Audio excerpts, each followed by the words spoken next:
Is everybody in? Everybody in?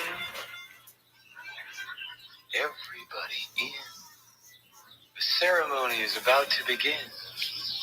What is up, Pop Culture Pro families? Welcome to the new show on the network, Pro Tunes.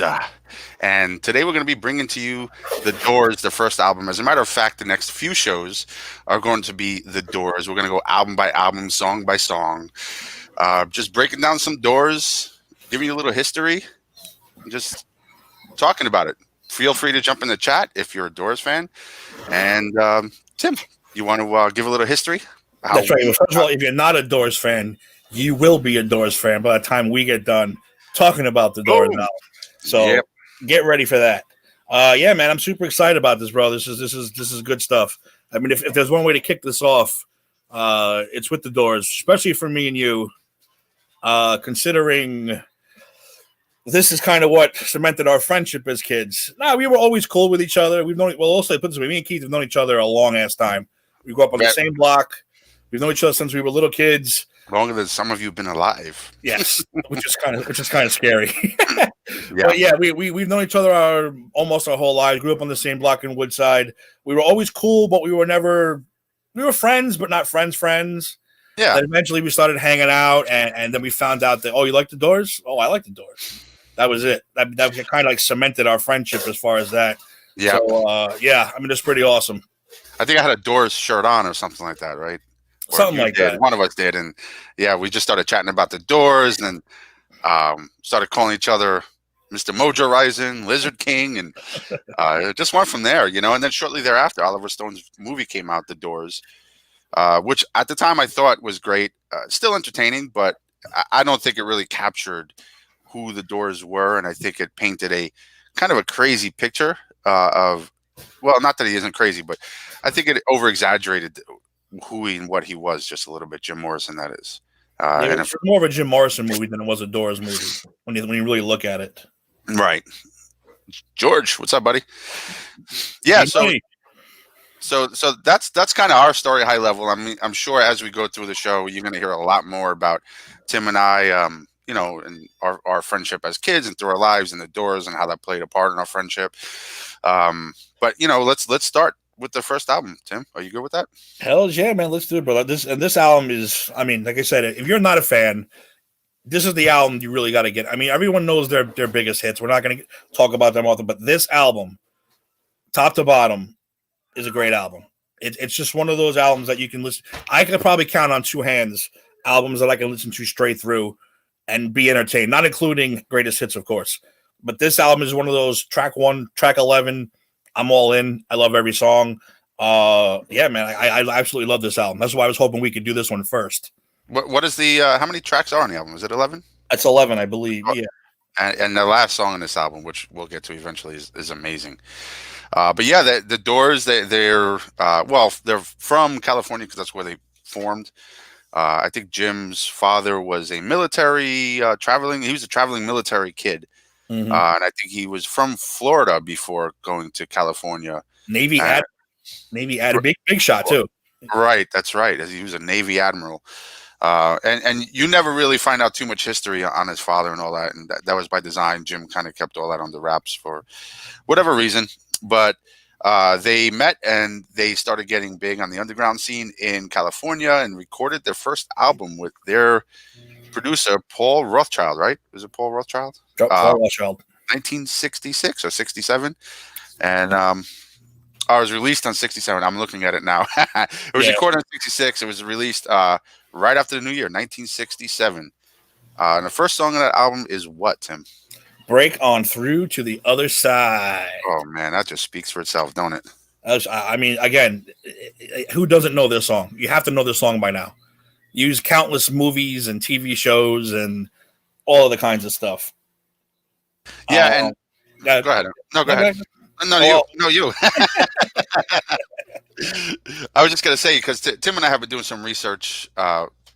You know, you can never do enough research, but it's specifically on this album for our show. And Break On Through is funny, right? Because as Tim puts it, they don't hold anything back. They just go right out there and say it as it is. And a lot of the riffs on that song were stolen, right, Tim? I wouldn't say stolen, borrowed. I think a lot of musicians do that. Yeah, Vanilla Iced a little bit, the original Vanilla Ice. No, they didn't steal. They didn't steal and then completely deny. They changed a few things around to make it original. Which, like I said, we're talking about. Well, let's get into John first. John Densmore, the drummer, and this is what makes them so unique.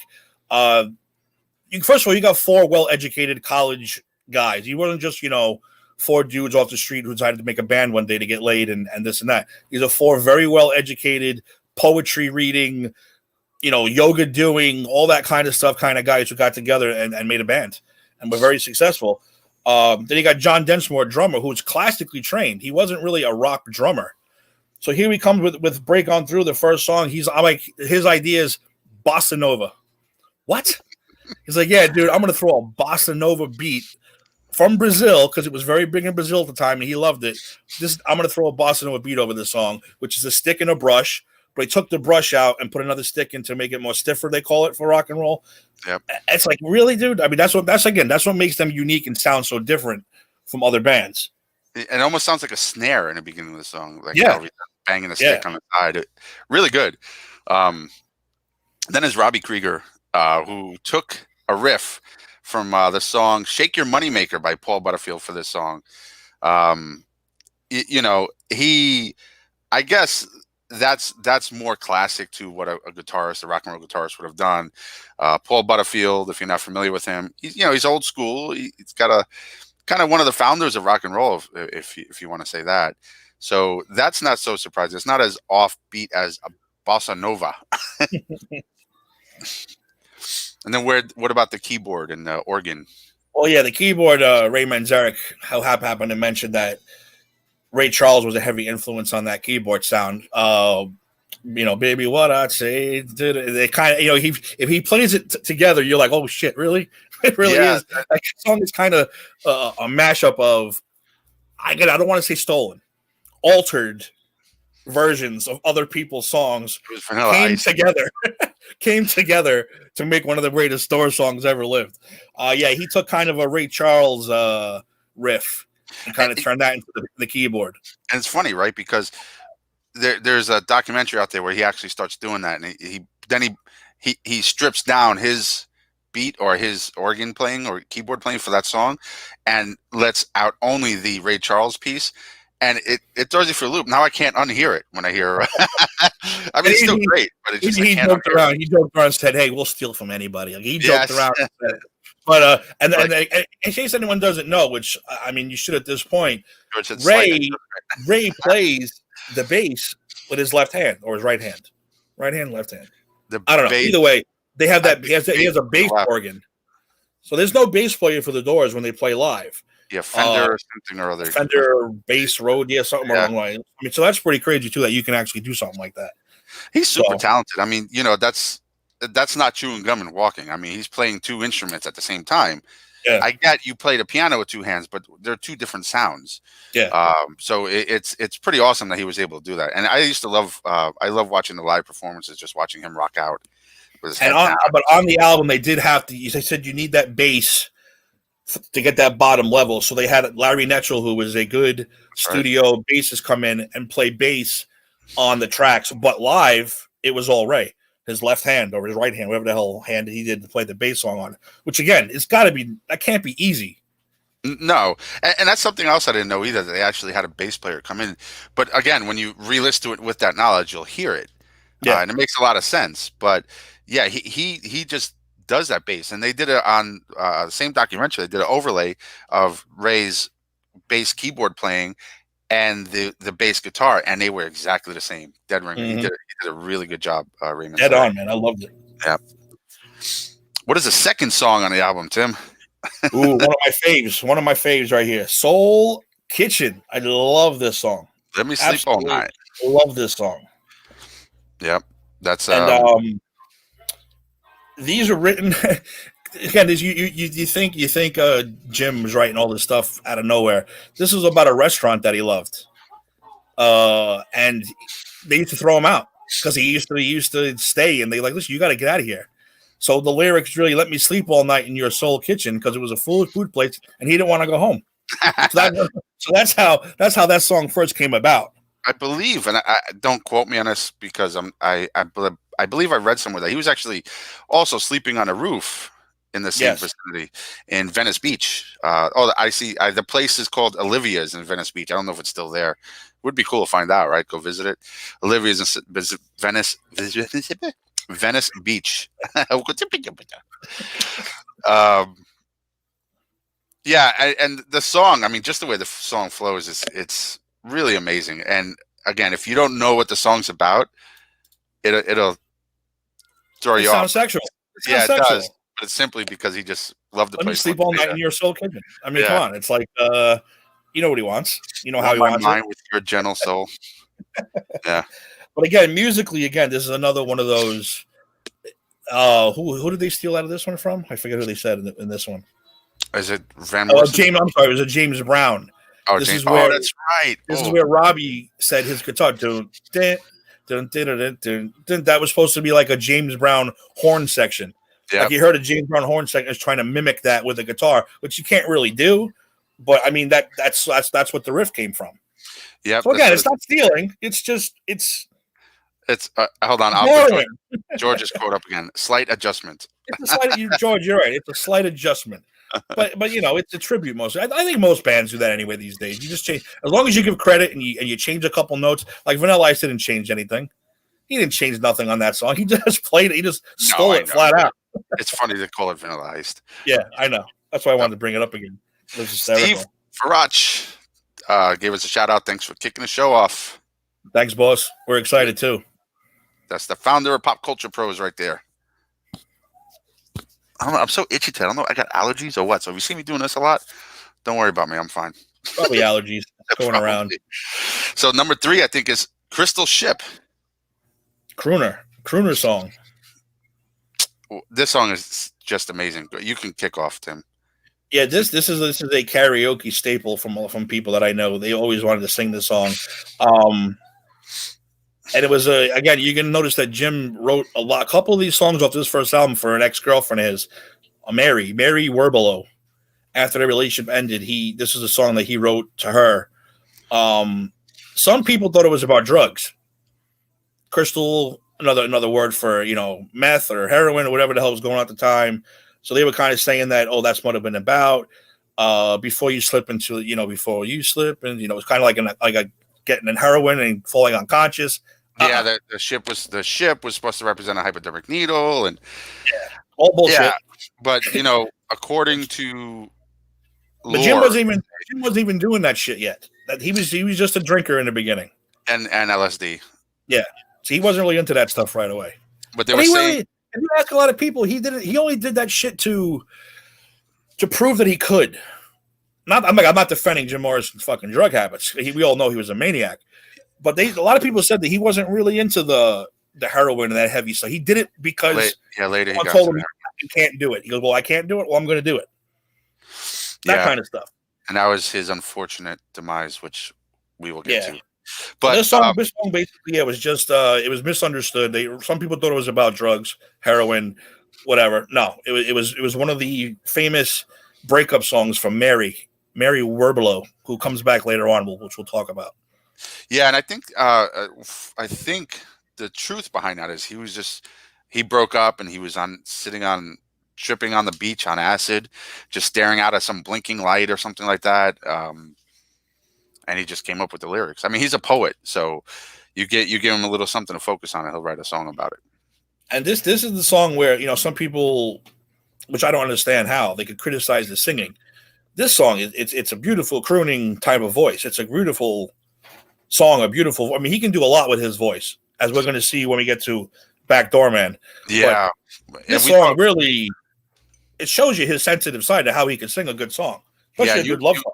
You and I talked about that the other day too. The range he has in his voice it's amazing. And a lot of people are insecure about themselves, but he was very insecure about his voice. And maybe we'll do like more of a history instead of an album thing at some point. We can kind of get into that stuff, but his voice was brilliant. I mean, he had a really nice voice. He was well spoken, well enunciated. Like when he sang a lyric, you knew what he said. It wasn't mumble rap or some garbage like that. So And he was a big fan of the crooners. He was a big fan of Elvis. He was a big fan of Sinatra. yeah, He's a big fan of all these guys. So I mean, Dylan too, whether right? he knew it or not, it seeped into his unconscious. And I mean, that's how well I thought he sang. That was a little shocking that he was such a big fan of Sinatra. And Yeah. not that it's just the genre is so different, but when you really think about it, like you said, it fits together. His singing style and everything else. Crooning. It's Yeah, crooning. yeah, Sinatra's a it's Frank crooner. Sinatra. Yeah, exactly. You know? That's why I don't see, people can't criticize his voice. I think he has an outstanding voice. And the Crystal Ship is that song. Like I said, I know a lot of girls back in the day who wanted that karaoke. That's the song Yeah. they want to sing. It's a crooning love song, very good song. The song starts a cappella, I believe. Yes. Yeah, I think it's just him. Yeah, It's him. so it really just his voice just jumps right at you. It's really good. And the next song, I don't know a lot about this song, to be honest with you. It's 20th Century Fox. I just know And this is their poppy. It's like a pop song, kind of. kind This of. is the most pop song it's about. Again, not one of their most famous ones, but still, I think it's a very good song. Excuse me. It's like a double entendre with the 20th Century Fox thing. But it's very poppy. It's a song that I don't think they would make. It's more like who do I want to say? The Animals, Herman's Hermits, maybe. I don't know. One of Yeah, those songs. that's good. Yeah, that's good. Hermits, maybe more than Animals.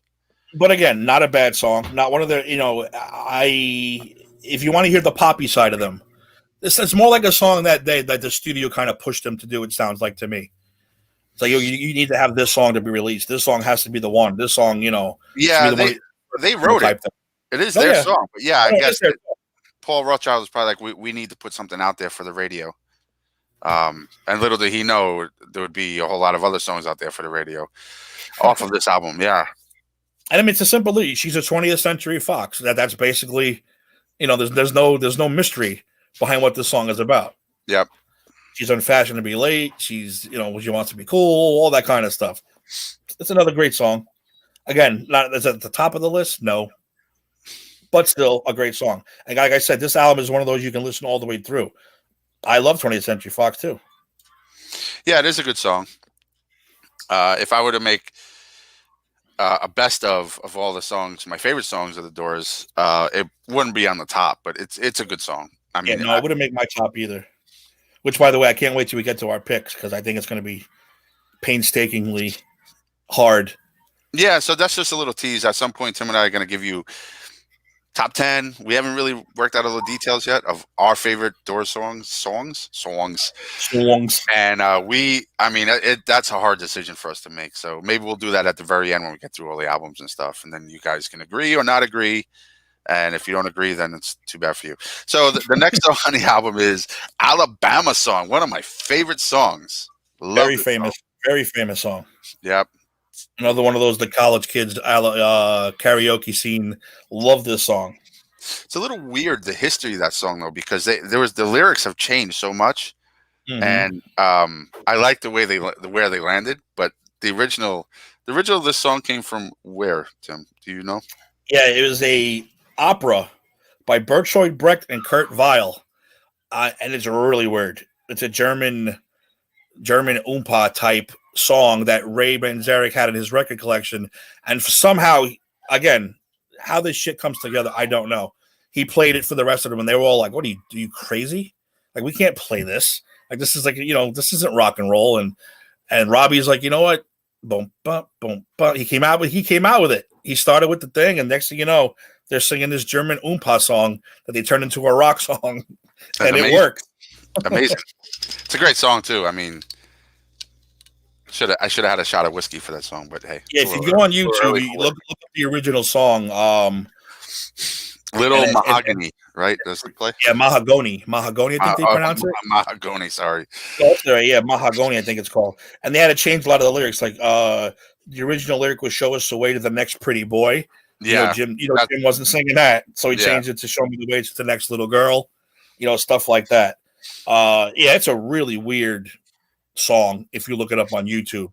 And here's a little funny thing about it too. It looks like David Bowie recorded this song before. Yep, he did his own version of this too. David Bowie. I don't know how his. I don't think I've ever heard his version. No, I'm. But he was a Breck. He was a fan of what's his name, Breck, the guy who wrote the song, which I guess a lot of people back then were. Yeah, I never heard of the Doors. I thought it was a Doors song. I never knew it was a German opera. Way different than ours. You know, you got to think they did not have the same. They didn't have the Jimi Hendrix. They've become our influencers for rock and roll and stuff like that. But they had a whole different. And plus, like you said, these guys are very artsy. You know, they were very into plays and poetry and things like that. So all these obscure things that they found to influence them in their music, it's not surprising based off who they were. Yeah. Well, interesting thing about the Bowie version too was when he released his version of the song, the B-side. Oh, kids, back in the day there were B-sides. Like Crystal Ship is actually Crystal Ship was the B-side to the end, or Break On Through. I forget which one, but there were these things called records. Actually, look behind Keith. Behind me, yeah, and you can flip it over, and there's different music on the other side. Yeah, but there used to be singles called 45s, little records, where it was one song on one side, and they're called the B-side on the other side. The B-side to Bowie's version of Alabama's song was a acoustic version of Space Oddity. So that's kind of cool. That's kind of cool trivia or knowledge.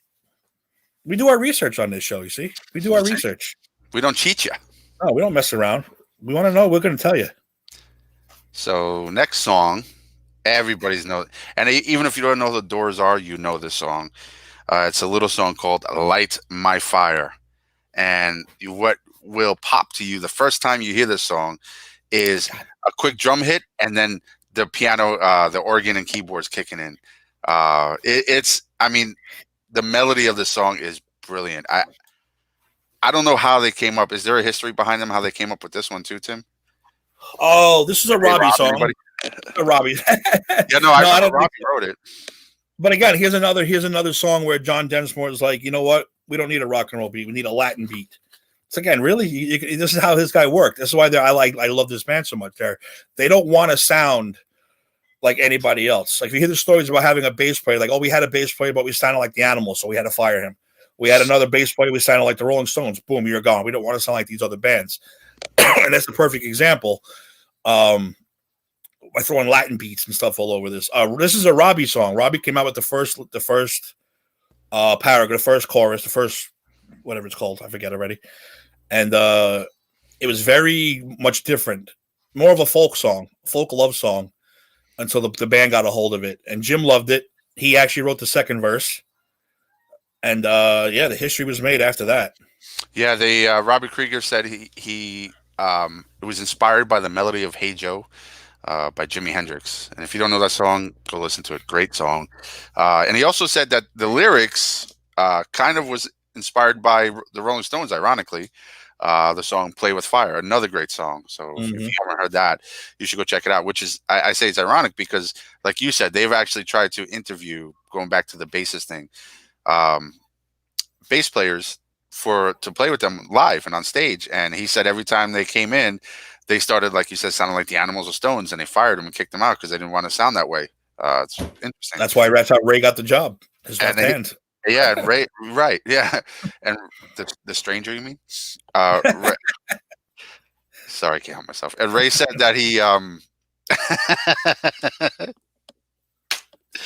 woo! Ray said that he was influenced by Bach for his playing on that song.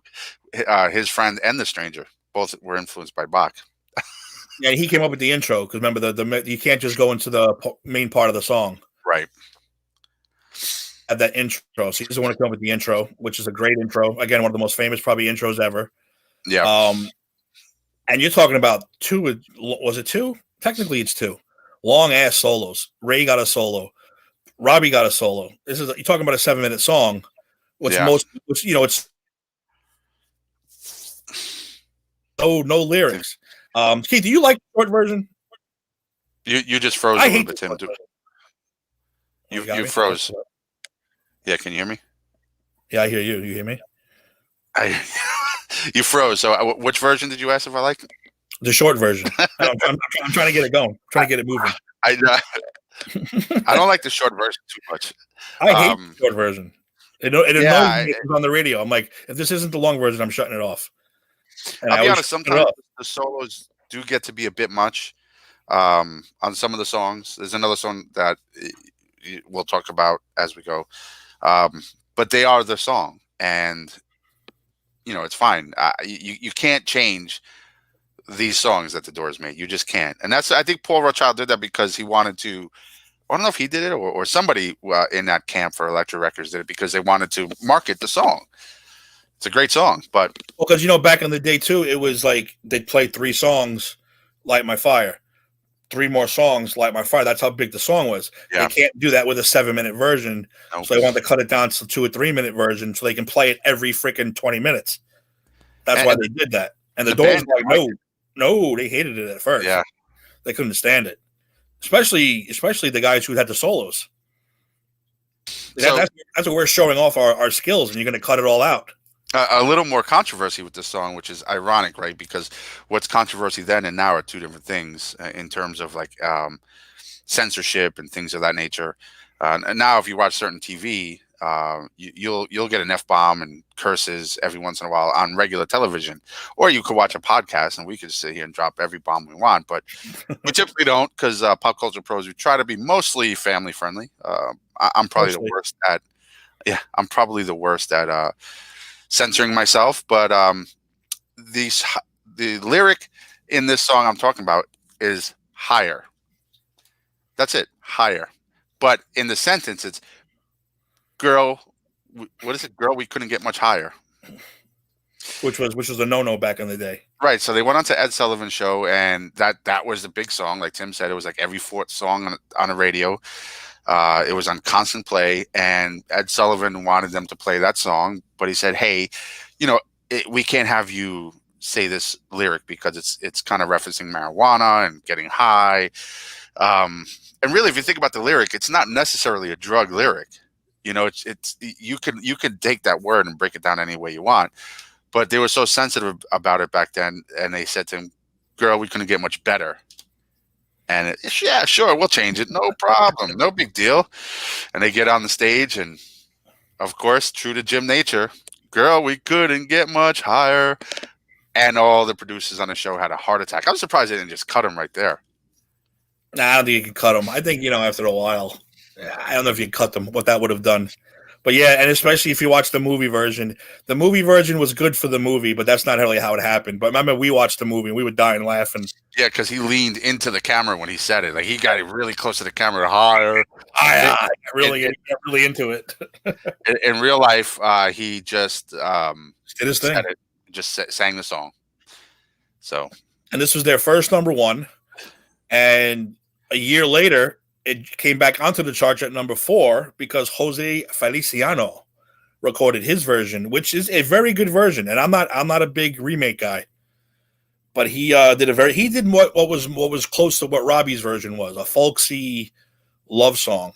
So Jose Feliciano, actually, I like his version. I do. And again, I'm not really a remake guy, but his version's pretty cool. Yeah, I'm not big on remakes either. I mean, every once in a while somebody gets lucky. But it's not bad. I prefer the Doors version, but it isn't bad. Yeah. But sometimes you're in a mood. You're like, okay, I'll put this. It comes on the radio. You're like, I can relax to this a little bit because there is no drums and hard guitar and piano. It's just him and his guitar, and it's just chilling out. So yeah, every now and then I dig that version. One of the and off topic a little bit, but speaking about covers, Chris Cornell always he did covers really well. Yes. But not everybody can do that. It's not. You screw it up because you don't have the same intention that the original artists do. Mm-hmm. Exactly. No, it's true. Very true. I think that kind of beats the horse on Light My Fire, right? Yeah, man. That covers it. Then you got to, as Tim was saying, flip the album over. Side B. Imagine having to flip the album over. Oh, shit. Before you do that, though, kids these days couldn't do it. Make sure you break out that can of pork and beans and get some chicken. Again, one of my favorites. I think this song is very underrated. I don't think it gets enough love from the rock and roll community as far as well, then again, in Jim's version, well, we'll get into that. But let's all right, what's the song called? Let's get to that first. Song is called "Backdoor Man." Again, another possible sexual reference. Yeah, well, so I don't know. I don't really. I'm trying to look up. I don't know a whole lot on this song. I just know the song is amazing. Well, this is kind of a cover. It was written by Willie Dixon and recorded by Howlin' Wolf in 1960. So not that far off. Time wise. Yeah, it's not too much. It's not too bad. So it really wasn't a sexual type of song. Jim just happens to bring that to all the way he sings. Yeah. My favorite part of this song is, first of all, this is the song where if you ever get a chance and try to find all over YouTube, they have audio tracks where they break down the singer's voice with no music. Listen to this song with no music, and you will see what Jim Morrison can do with his voice. Oh yeah, on this goddamn track, it is insane what he can do with his voice on this track. And as far as when they would do this song live, I'm sorry, Keith, let me see. This is the song that this is the song that I'd like to see live played the most, because the one thing they say is they go into the break and Jim would go off on a 10, 15, 20-minute tangent saying whatever he wanted to say, but then it'd come right back. The doors would just keep doing, they keep playing their little riff, keep it going as long as he wanted.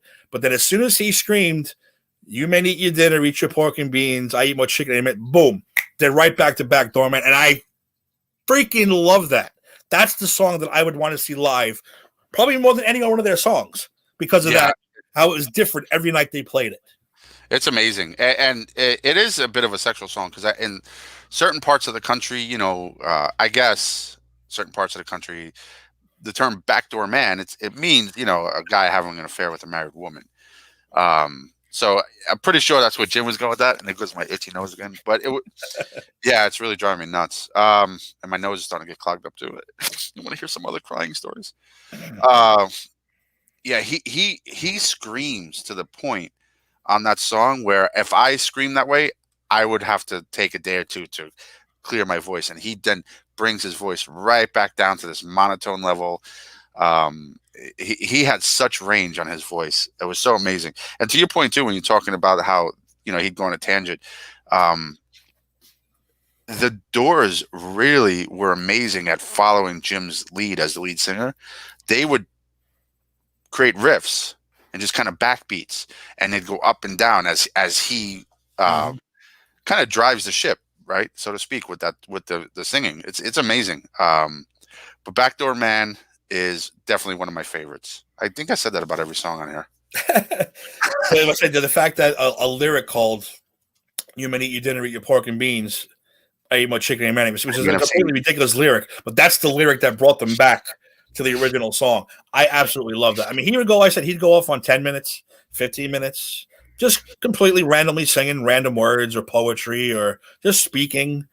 And he brought them back to the song, and they would just sit there. And there's two words that the band and even the managers, Bill Siddons and Jack Holtzman, they'd all say, what was the one thing about Jim? It was scary and it was dangerous. Those are the two words they always use to describe Jim on stage. And I mean, again, if I could see anyone play live in history, this is the band that I want to see play live. Oh, heck yeah. That I never got to see play. And it upsets me very much. Them, and believe it or not, I would have loved to see Nirvana, but that's a whole other story. But seeing them live would have been truly amazing. Especially something like the Hollywood Bowl, which we know was a great concert. Most famous performance ever. I mean, anytime you look up Doors live, your first thing that pops up is always their Hollywood Bowl performance. Mm-hmm. Was that the same? Was that the same one where the Rolling Stones were there and the Hell's Angels got into a big fight? No, that was Altamont. The bike show at Altamont, yeah. But that would be something the Doors would stir up, is a big Hell's Angels fight.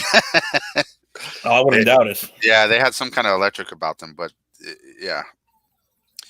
You better eat your dinner, eat your pork and beans, because I eat more chicken any man ever seen. Yeah. You think about that, you're like, really? That's a song lyric? Try to get away with that now. You can't get away with that now. No, you sure can't. And that was a song that brought it all back. Like I said, it brought it all back, which was just fantastic. And then number 2 on side B. I just love that. Yeah, because there's youngsters right now going, dude, really? You got to flip out. They're calling their parents right now going, you got to flip the album over? what's a side B? There was a B? Yeah. Is a song called "I Looked at You." This is a great song, but it's really underrated. Nobody really talks about "I Looked at You."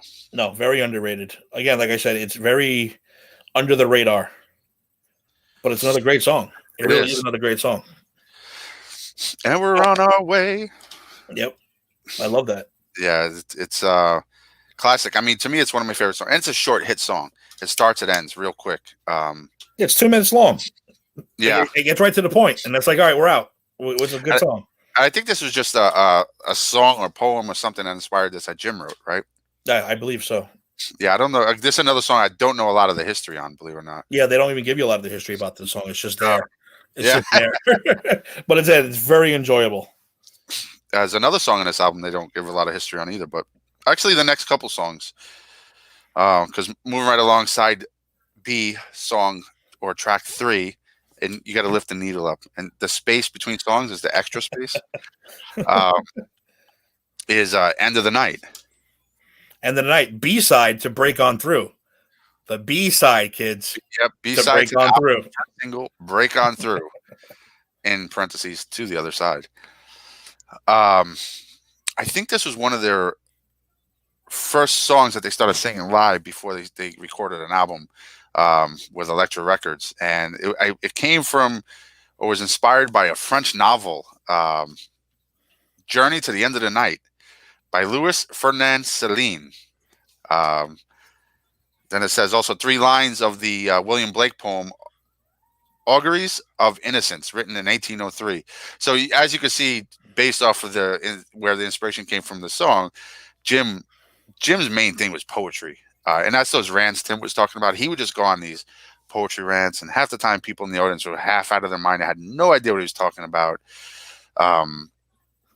But he loved his poetry, and a lot of his music is inspired by poetry. And this particular song especially was inspired by poetry. But a great song. I love this song. Me too. It's slow, it's melancholy, but it is really, I think the word was captivating. It gets you, this is to close your eyes and sit back and enjoy the melody of this song. It's a great melody. It's very slow, but again, very good. And we know William Blake's one of his favorites. Oh, yeah. And yeah, this is one of the first songs. I think it's on the 40th anniversary album. They have the demo of this song. Very raw, I think this is when Ray's brothers was still in the band, as a matter of fact. Oh, yeah. And on that documentary, I think they played a clip from that, too. Yeah, it's very raw, but again, Jim's voice was there. But the music wasn't there. The timing wasn't there. Yeah, that's what I was going to say, because if you hear his voice in that raw version, he actually still sounds like Jim. Where a lot of times when you have artists or I guess singers, they go back a couple of years before they get into a studio, and their voice sounds different. Yeah, like they're not great. On the demo, it kind of sounded like he was trying to sound like trying to like a kid almost. Like it was he was trying to go, but Yeah. like when he finally started singing for real, he's just using his voice. That demo sounded like he was trying to sound like someone else. I thought he still sounded like him though, but yeah, he did. It was a little higher, like a little, then a little younger. Yeah, maybe would be a good. It would. Yeah, but another very good song. Again, I could sit there and listen to this song all night. This is my sit in the dark and contemplate life song, I guess you want to call it. I should have took a freaking Benadryl for getting on there. What the hell is going on? I'm serious. It's like, I mean, nuts. maybe it's something in this room. I don't know. Maybe it's because Faraci is commenting and I'm getting allergies. Oh God! Blame the boss. Blame the boss. Mr. Late Shift. That's a new name. I like seeing new names on here. Welcome, Mr. Late Shift. You don't know who that is? I don't know who that is. Who is that? It's a little guy named Mark. Oh, is it Mark? Yeah, that's Mark. What's up, Mark? About time you come here and watch some of our shit. Yeah, what's up, bro? Mark is part of the crew. Mark's a very good friend of ours. We I love know Mark. it's about time he's watching some of our work, Mark. We appreciate it. I see what you're doing. Whatever. So he's getting into the part for the show. Yeah, I don't think Jim even really was into that kind of stuff, though. I think he was. Now he's a psychedelics guy. Yeah, he was a drunk, and then later he got into the alcohol. That was his biggest downfall, the alcohol. And then when I don't know when his heroin problem started, but you know, obviously that was his ultimate demise. So, all right. So the next song, "Take It As It Comes," again is one of those under the radar. Don't know much about. They don't tell you much about this song, but again, genuinely not a bad song. Another quick one, 2 minutes, 13 seconds. You're in, you're out. But a decent song. Like again, I said, top to bottom, I defend this album 1 to 11. I'll defend this album till I die. Not much you can say about it. Listen to it. It's good. yeah. Very good. Again, and they don't give a lot of history on the song, so I don't know a lot of history to share with you. But it is a great song. I mean, the lyrics are pretty decent. And it's a quick hit song. There's a lot of quick hit songs on this album. Later, they get into like some long songs. It's funny. It's either 11 minutes or 2 minutes. Yeah, right. It's one of the two with them. But then the last song on the album. Ooh, classic, man. Oh my God, there's a lot of history in this song. We could probably do another 20 minutes just on this goddamn song. Yep. So we're gonna take a short break. No, I'm just kidding. Yeah, the last song on this album is a little song called "The End." Epic. That's the word you described the song. Epic. Yeah, and I'm sure they thought they were cunning as putting the last song on the album as "The End," but great song. I mean, this song to me was one of the songs that made them who they are. You know, and they were singing this at the Whiskey A Go Go before they even recorded an album live, and people were just digging it. I think a lot of times they were digging it too because of the melody of the song. There's a lot of parts of that song that's very psychedelic and kind of flow with it, but the lyrics of the song is super powerful. Very. Got him fired. Got him fired from the whiskey. Let's not forget. Yeah. Well, yeah. And that was not recorded, so he made some suggestive remarks about his mother. I don't think he was really talking about his mother's stepmother or something like that, right? Or was it his actual I don't mother? think he was really talking about his own mother either. I think it was more he believed in that philosophy of, and I'm going to say it, so if anyone has little baby ears, cover your little baby ears. His thing was kill the father, fuck the mother. Oh! Did it necessarily mean banger? Sometimes I think it did. The kind of the Oedipus is it called? Yeah. Oedipus, right? Complex, Yeah. where it's like where someone wants to have bang his mother, out of a complex, whatever. But he kind of believed in that kind of not really necessarily banging his mother. It didn't always mean banger. It just meant fuck her and kill him and like I don't care. But when you say that to a crowd, and the club owner's sitting there and you scream, "Mother, I want to fuck you," that's going to get you fired every single time. Yeah, in 1969, and I'll read it verbatim. In 1969, there was Jim Morrison had an interview, and they asked him about the lyrics of the song, and what Jim had said, quote, "Every time I hear this song, it means something different to me. I really don't know what I was trying to say. It just started out as a simple goodbye song, probably just to a girl, but I could see how it could be a goodbye to a kind of childhood. I really don't know. I think it's sufficiently complex and universal in its imagery that it could be almost anything you want it to be." It's a good point. Yeah, and this was also the other breakup song for that Mary Werbelow girl. The end was about an end of a relationship. It wasn't necessarily about killing your father and banging your mother or anything along those lines. This was the beginning of the other breakup song that we talked about before. It's just way more intense than anything else. And this has the most famous, probably when he went off on his tangent. The first time he did this was the same night he got fired with the "Mother, I want to F you" thing. Was the famous "The Killer Awoke Before Dawn" speech, which again I got goosebumps every time I listen to that part. Yeah, if you don't know it, listen to it. "Killer Awoke Before Dawn." He put his boots on. Basically about Jim going down the hallway and killing his family. That's how you want to look at. That's how you want to look at it. And he walked on down the hall. Fantastic. Yeah. Fantastic this song is. I can't get enough of this song. I really can't. And hearing the song the other day, that's what I was saying. This song has been used, in several aspects, but one of the most famous was in the movie Apocalypse Now. Powerful. Great opening. I mean, so amazing. The movie was great too. It's funny, and we were saying this last night. I don't know if I was saying it to you or who, but we were talking about how, Charlie Sheen did Platoon. Oh, it was Mark. Yeah, Charlie Sheen did Platoon, and Martin Sheen did Apocalypse Now. Maybe it's not a big deal, but I find it pretty cool that they both did iconic Vietnam movies, father and son. Anyway, side note. Yeah, it's most people know this song from that movie. I would say more people know the song from that movie than anything else. Especially the younger kids who are coming out of film school thinking they know everything. They that's the song from the Apocalypse Now. No, idiot. That's the freaking Doors song. That's what that song is. Mark had said it. He goes, I think he was just talking about mothers in general, not his mother. Yeah. I agree with that 100%. Mother Fudger. Mother Fudger. And Mark also said, let's go to the next whiskey bar. Yeah, we covered that song a little earlier, bro. But it'll be up there. This podcast, this video cast. I don't even know what to call it these days, but it'll be up there on YouTube under Pop Culture Pros. Check them out. Subscribe. Sometimes it's free giveaways, and there's a lot of really cool content. You could also check out Pop Culture Pros on Facebook, Twitter, Instagram. I think Instagram, right? Yeah, I think Farachi has it on every single social media aspect out there. I'm pretty sure we're broadcasting on Instagram because I didn't know a third thing to pick. I think we're live on Instagram, aren't we? I don't know. You might be right.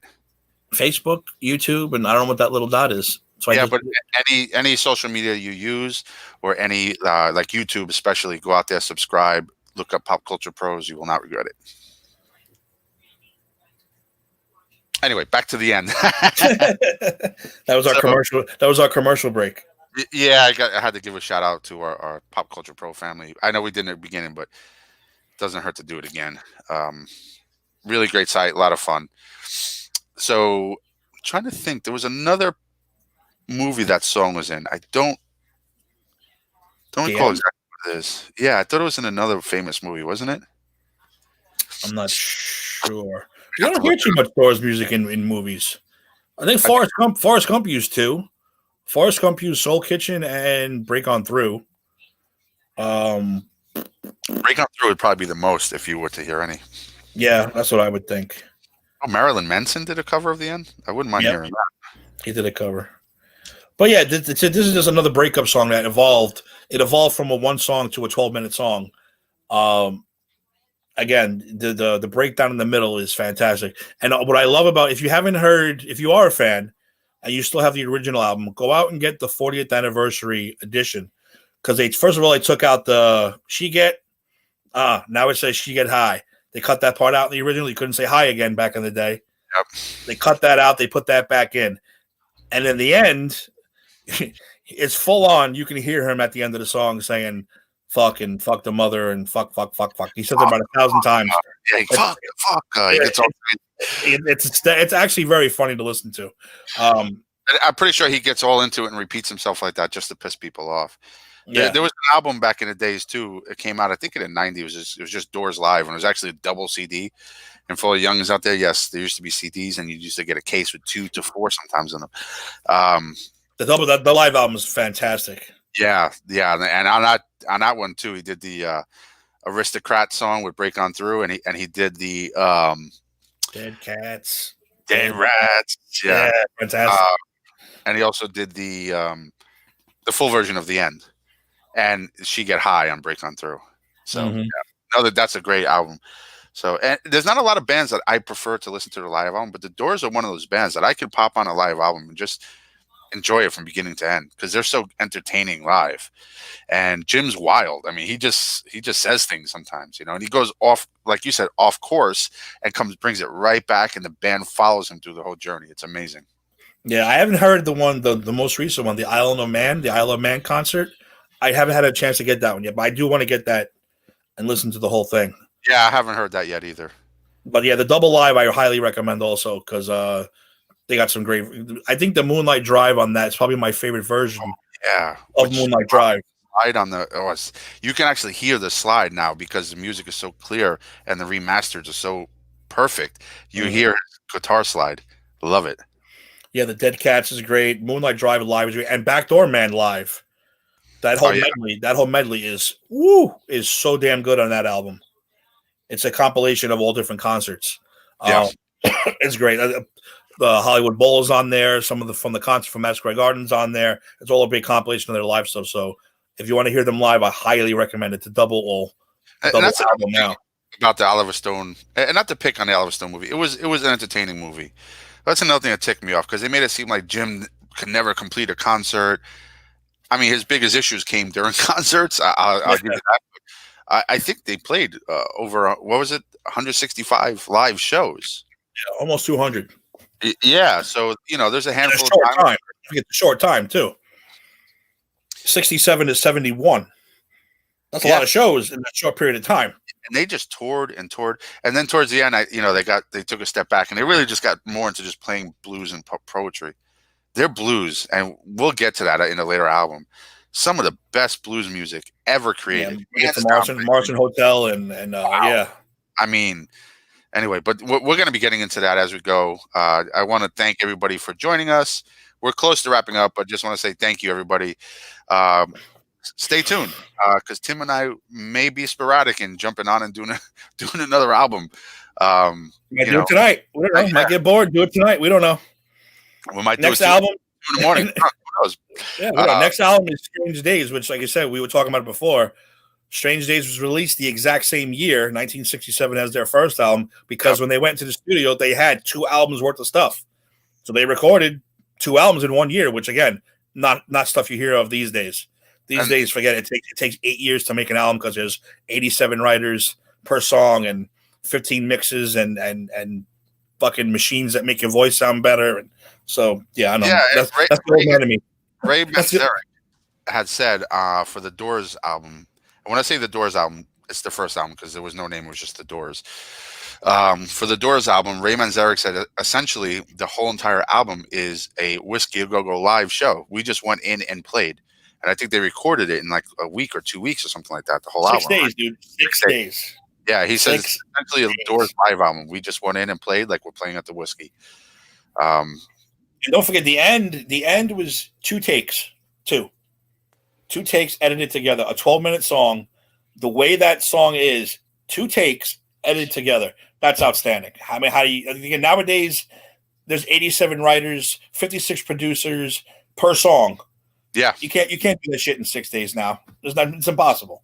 No, you can't. But there's some bands that still go in and just rock out an album like that. But it is very rare. And back then it was almost unheard of.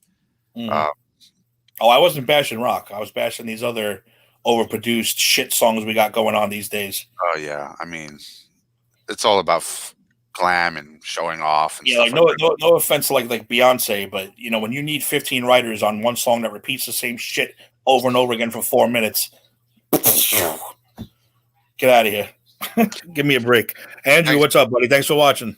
Thanks, Andrew. Thanks, George, Farach, Mark, everybody else who's watching, everybody else who will watch afterwards. We thank you guys. Appreciate you guys. Like I said, go check out Pop Culture Pros on every social media aspect. Subscribe on YouTube. And peace. Share us out. Share this show out right now. Share it. Spread the love. Spread the word. Yeah, man. Good show, Tim. Yeah, cheers. Well, I love it. Good to you, man. Let me get my big giant Snapple. Big giant Snapple. All right, everybody.